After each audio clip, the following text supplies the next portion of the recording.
Let's start with the basics and then we'll get more in depth as we go. So, first, let's talk about what is a plan in chess and why does planning matter? A plan in chess is looking ahead multiple moves or creating sort of fantasy positions that you want to aim for, but you don't necessarily know how the game is going to unfold. And why does planning in chess matter? Well, as we see here in the first bullet point, chess is not just about calculating concrete sequences of moves, it's also about decision making. You have option A, option B, option C. There are so many different routes you can take in a chess position that it tends to be overwhelming for players to figure out how do I find the best move? And this is even true for myself. A lot of times when I lose games and I'm a national master, it's because I don't have a good plan. So we're going to kind of go into how to help you guys improve with the planning aspect of chess. Um, a good plan guides your thinking even when tactics aren't obvious. So a lot of times what we're going to do is we're going to first look for tactics. Are there any short concrete sequences that we need to calculate? And if there aren't any tactical shots in the position, then let's go into planning. And bullet point three, most games are won by the player with the clearer plan. I find that's true in my games. The side that has the easier plan tends to come out on top. Then we have a quote here at the bottom. If you fail to plan, you plan to fail. Benjamin Franklin quote. All right, so let's define a plan. Plan is a long-term idea based on the position's features.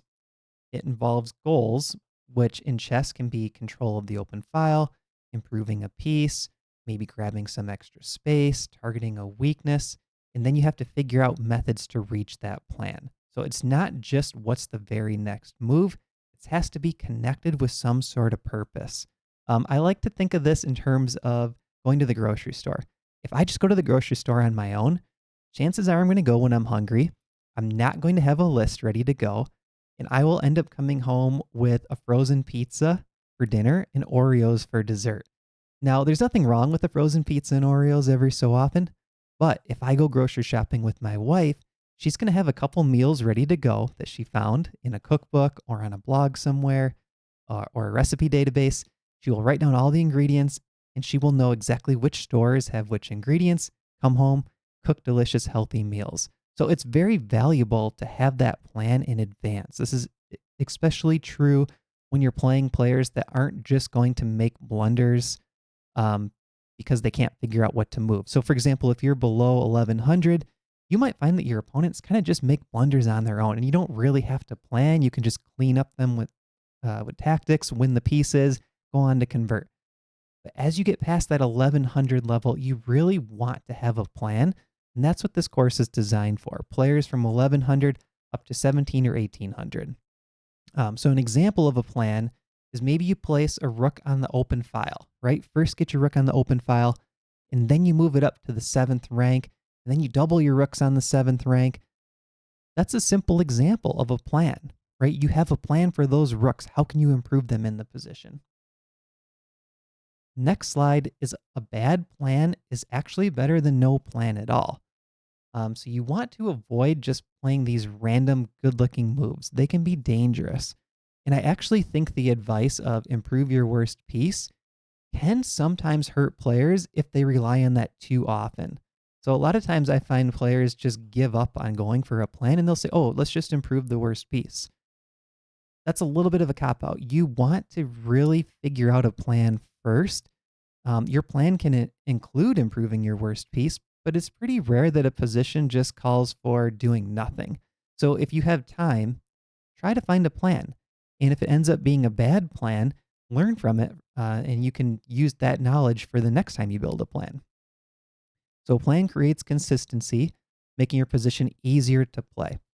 I also like to look for plans on my opponent's move, especially in a classical game. So let's say you average 2 to 3 minutes per move. When it's your move, you can be sort of working out the nuances of whatever your plan is from the prior move. But then when it's your opponent's move, that's when you should really start to think big picture because you don't necessarily know which move they're going to play. So start to think about what are the imbalances in the position, what does the pawn structure show you, piece mobility, space, all these factors that we're going to talk about in this course, and what can your long-term plan be? And then when it shifts back to your move, that's when you can go to more concrete calculation. So then the third bullet point here, even if it's suboptimal, that bad plan can teach you what worked and what didn't. And here's a quote by Kotov saying the same thing: bad plan is better than no plan at all. Okay, so what differentiates tactics from plans? This is kind of what we talked about a little bit before. A tactical sequence is a short term 1 to 3 move combination. So if there is an immediate capture, fork, win a piece, like that's a tactical sequence. You need to look at those first. If there are no tactical sequences in the position, that's when we can start to look for the strategic plan. That's longer term, 5 to 15 moves. How do we develop what we're going to do in the course of the game? Oftentimes, this is a middle game. It can be an end game as well, but in this course, we're going to focus a lot on middle game planning because that's where players get stuck. They leave that opening phase and they're not sure, how do I build a plan? So these tactical sequences are based on concrete threats. Strategic plans are based on positional features, and we're going to go through all those features coming up. And here's some examples. Tactical sequences are forks, pins, checkmates. Examples of strategic plans might be improving your knight's placement, fixing your weak pawns, finding an outpost, things like that. So if you don't know about strategic plans, you're going to learn a ton in this course. If you already know about strategic plans, this is going to be a perfect course for you as well because we're going to go into details on everything. So think of tactics as tools and strategy as your blueprint.